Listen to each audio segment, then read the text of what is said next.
It's Friday Prep on Ummah Voice Network. It's Friday Prep on Ummah Voice Network.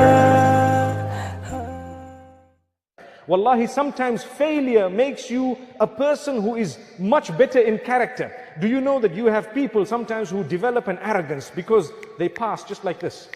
They develop an arrogance. They become people who think, hey, that's it, it's me. Thank you, fans. Thank you all, To be honest with you, Allah will wake you up one day to say, you know what? You're just one human being. You're going to return to me.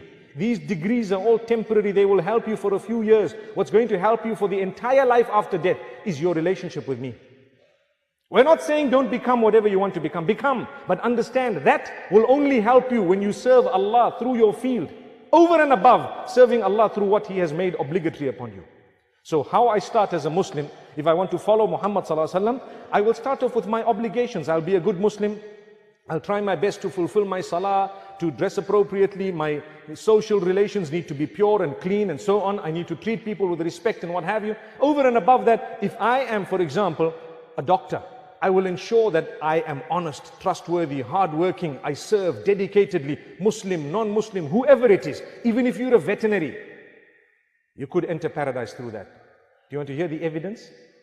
People say, what? You mean I just look after dogs and I can enter heaven?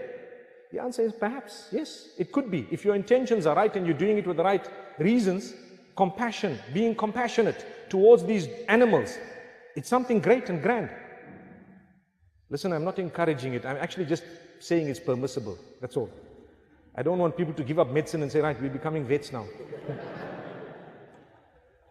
Because if you take a look at the hadith, it's the third time I'm mentioning it in this season of my presence in Cape Town, of the woman who entered Jannah because she quenched the thirst of a dog.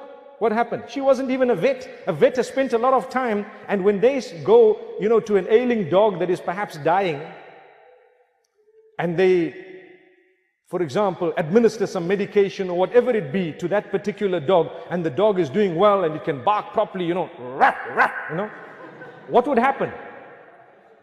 Subhanallah.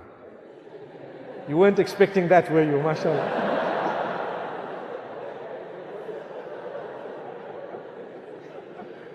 I was just telling the uncle here that, when we got a talk for youth and the university students, I enjoy it because I can just be myself.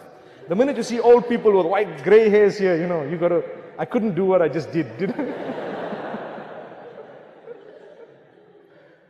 But the point is, you get happy because the dog is once again on his feet, walking around, wagging its tail, whatever, and it's gone.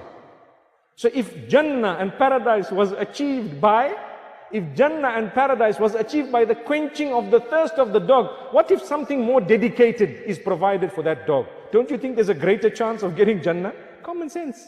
Subhanallah. We ask Allah to open our doors. So let's be hopeful. Let's try. Let's use our field to reach out to people. Let's become better.